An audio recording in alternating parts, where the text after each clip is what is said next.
All of that and more coming up for you, but let's start with the market action today. Weak global sentiment is playing spoil sport as stock markets coming under pressure across the globe. The Sensex today lost over 600 points and the Nifty was down over 200 points. Now, with this decline, all the gains made on Friday stand reversed. The Nifty Bank was the worst hit as financials led the decline, and there was no place to hide as all sectoral indices ended in the red. Anuj joins us now to wrap up the market action. It's a weak start. Anuj, are markets reacting to global cues, and finally, all sectoral indices closing in the red? Well, the market had a bit of a rout today, the global market that is, and India was part of that. Of course, there's a fear of contagion risk emerging out of what's happening with Credit Suisse. For our market, we were sitting on some heavy gains from Friday. So in any case, the market looked a bit on the heavy side. Banks are high beta now. They led the rally on Friday and they led the decline today. So names like SBI, Kotak, IndusInd Bank were all lower. Auto stocks also did see some profit taking. So names like Eicher Motors, Maruti and Tata Motors were down. Some stocks managed to gain today. ONGC clearly was on the beneficiary side today. So that did well. Dr. Reddy's Pharma has been doing well of late, and Coal India was higher. But really, the last hour of trade belonged to the Adani Group stocks on the downside, led by Adani Enterprises, which of course is the latest entrant in the Nifty, Adani Ports as well, and the others, Adani Green, Total, Transmission, Power, Wilmar, even Ambuja if you want to include that. So all these stocks had a bit of a collapse in the last hour of trade. All said and done, this is a market which is still trying to find its feet because it's still hostage to what's happening in terms of global cues. Let's see whether the market can move on from here in terms of some recovery tomorrow. Anuj, many thanks for joining us. That was the stock market action. But in the currency market, the rupee weakened against the dollar today, and it weakened by more than 50 paise. The dollar gained strength in trade. Now, $1 is almost worth 82 rupees. Strong dollar has been rattling currencies around the world, and the rupee, though, has performed relatively better compared to its peers, but today almost at 82 to the dollar. That's the dollar rupee for you. Now, here's another reason why the Lal Street may have come under pressure. Crude oil prices starting to rise once again. Both Brent and NYMEX are up over 4% as OPEC nations consider another cut to production. On Wednesday, OPEC will mull cutting output by 1 million barrels a day, and this is driving oil prices higher across the world, so that's a cause of worry. But the big story today, just 24 hours ago, British Prime Minister Liz Truss said that she was absolutely committed to the proposed tax cuts. But today, a U-turn. The British government has reversed its decision to cut the topmost tax rate from 45% to 40%. And this move comes after widespread backlash and market turmoil. The International Monetary Fund had warned that the tax cuts will, in fact, increase inequality. Arabelle joins us now with more. A big U-turn by the UK government on the tax front, Arabelle. Still a few more questions around what exactly they do plan to do. What is the Office for Budget Responsibility also then put out? Of course, there were questions around the permanent secretary then in Treasury also being laid off, of course, in and around when that mini budget was put forward. Did that mean anything? He did say that it didn't and had nothing to do with the mini budget as well. But a few elements of this mini budget which has come to the fore, including that energy price cap, which have impacted the market quite heavily. Yes, we may get a sense of stability, but his biggest public address then will, since that mini budget, the first one since that, will be later today. And perhaps the key sentiment from that will be the need to ensure that markets understand exactly where he plans to go when it comes to the budgetary requirements and what else is needed then in order to get his party behind himself as well as Liz Truss, get perhaps a fresh mandate. Arabelle, many thanks for joining us. That is the big story, the big U-turn by the UK government. Now, the other big international story that we're tracking, shares of Swiss lender Credit Suisse plunged across global markets amidst rising concerns over its deteriorating financial health. The stock tanked even after the CEO reassured clients and employees about the liquidity and financial position. Now, the bank's credit default swaps price has jumped to its highest level, rising to 293 basis points from 55 basis points at the start of the year. Leslie joins us now with more. Leslie, all eyes on CSFB. The rumor mill kicked off in earnest with a report about a week and a half ago saying the firm was sounding out investors about a capital raise. That news, although disputed by sources close to the firm, sent the stock to a record low, and it's fallen almost every day since, now significantly lower than $4 a share. The firm sent out a press release a week ago saying it's on track with asset sales and divestitures, which would help raise cash without diluting shareholders. On Friday, CEO Ulrich Korner sent out an internal memo obtained by CNBC where he tried to comfort employees and amid a slumping stock price and, quote, uncertainty and speculation. He said, quote, I trust that you are not confusing our day-to-day stock price performance with the strong capital base and liquidity position of the bank. So is Credit Suisse having its Lehman moment? Well, Credit Suisse's common equity Tier 1 ratio at the end of Q2 was 13.5%. That's higher than most U.S. banking peers. I'm told there's genuine interest in its securitized product unit, which could shore up some capital. However, the firm is sitting on hundreds of millions of dollars in losses from leveraged buyout-related debt that the market won't absorb amid this current risk-off sentiment. And it's impossible from the outside to get a minute-by-minute account of the true picture of risk on its balance sheets. Leslie, many thanks for joining us. Credit Suisse under pressure. Back home, a quick check of some of the other stories that we are tracking. The insurance regulator could cap management expenses at 35% of gross written premiums for health insurers in a given year.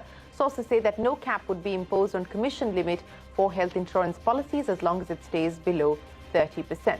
India's factory growth shrank to a 3-month low in September but remained in expansion territory. The S&P Global India Manufacturing PMI coming in at 55.1.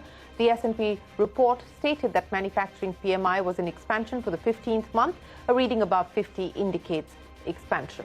Now, Netherlands-based investment group Proces, that is the parent company of PayU Payments, has terminated its agreement to acquire Indian payment aggregator BillDesk. In a statement, Proces said that certain conditions were not fulfilled by the 30th of September, which was the long stop date, and the agreement has been terminated automatically in accordance with its terms. The South African MNC Naspers owns a majority stake in Proces. The deal would have been the second largest in India's internet economy after Walmart's $16 billion acquisition of Flipkart. The deal would have created the country's largest online payment entity. Remember, a $4.7 billion deal, which is now off the table. The big development on the privatization and asset monetization front. The union government will invite expressions of interest for IDBI Bank's privatization by the 15th of month. That is what we're given to understand. That's not all. Hotel Ashok's monetization will come up for cabinet approval soon. Sapna Das joins us now with more on both these exclusive stories. Sapna. Well, first of all, on IDBI Bank stake sale, we are given to understand that the government will definitely be in a position to invite the EUIs for the bank stake sale by October 15. In fact, the expectation has been that they could be ready at least this week itself. However, if not this week, then by October 15, definitely the EUIs for IDBI Bank stake sale will be in. That's one. Second, importantly enough, on Hotel Ashok, we are given to understand that maybe the government would be in a position to make a presentation to the core group of secretaries as far as the monetization plan is concerned. Once that is done, the work on the cabinet vote will start. So maybe by around December odd, November, December odd, before the calendar year ends, maybe the cabinet approval will be in for Hotel Ashok's monetization plan. We are also given to understand that the number of entities has grown substantially.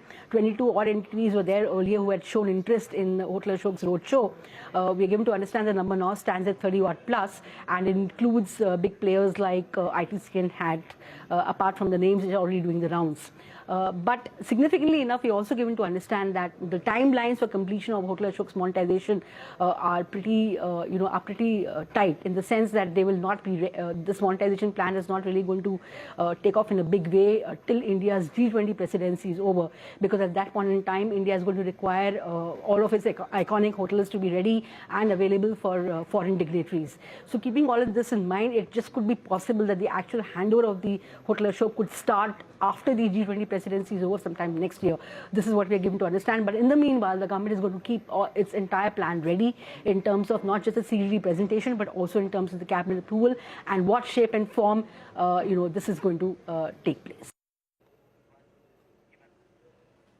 Sapna, many thanks for joining us. Kirit Parikh, the head of the government-appointed panel tasked with reviewing the pricing formula of domestic natural gas, told CNBC-TV18 that India may have to cut down on gas consumption if LNG prices see a sharp spike. He said that the price of gas for fertilizer companies will be prioritized for allocation. The government has hiked the price of natural gas by 40% to a record high on Friday. Many import of LNG taking place in the country is based on a long-term contract. And the average price of imports in India is substantially below what the spot prices in international market is. And obviously, if the international market prices go up, then we have to decrease the consumption of this, reduce the consumption, because you cannot expect the government, that is people, the general public, bear the cost of this price for few who use this gas. That's a CNBC-TV18 exclusive with Kirit Parikh. Passenger vehicle makers have seen strong sales for the month of September. M&M, Tata Motors and Maruti registering sales growth between 85 to 129% on a year-on-year basis.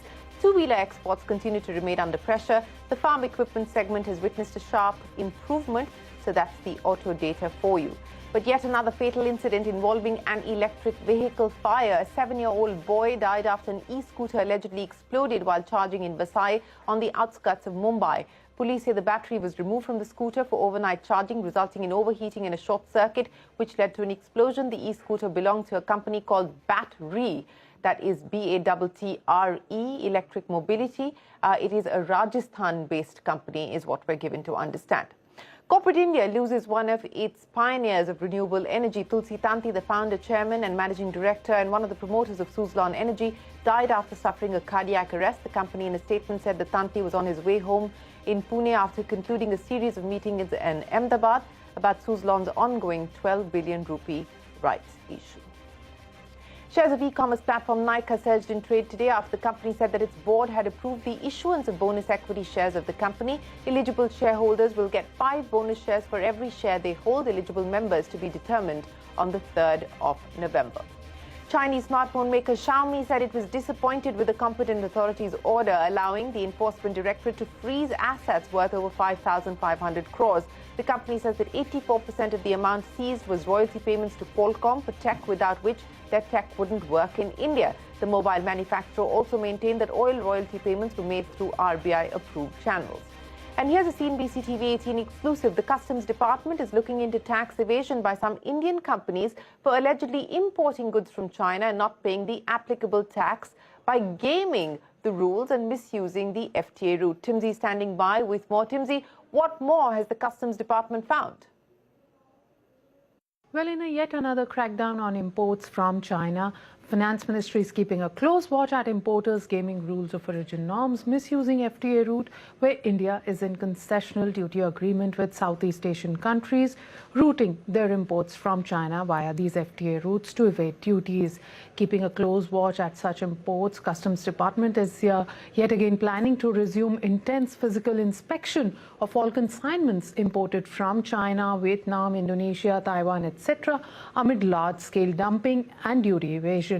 Recent internal analysis of Customs Department highlights that importers are getting in finished goods in the garb of raw material and intermediaries, violating norms, getting concessional duty access to the country without any value addition.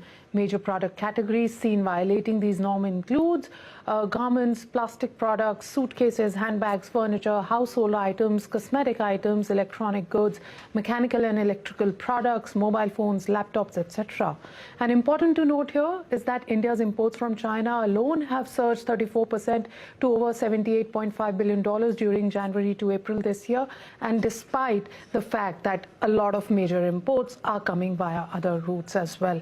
So let's see how soon Customs Department takes some serious action. Back to you. Timsy, many thanks for joining us. We will take a break, but up next, Ukraine's President Zelensky says troops are making more gains in Russian-occupied Kherson. That and more when we return.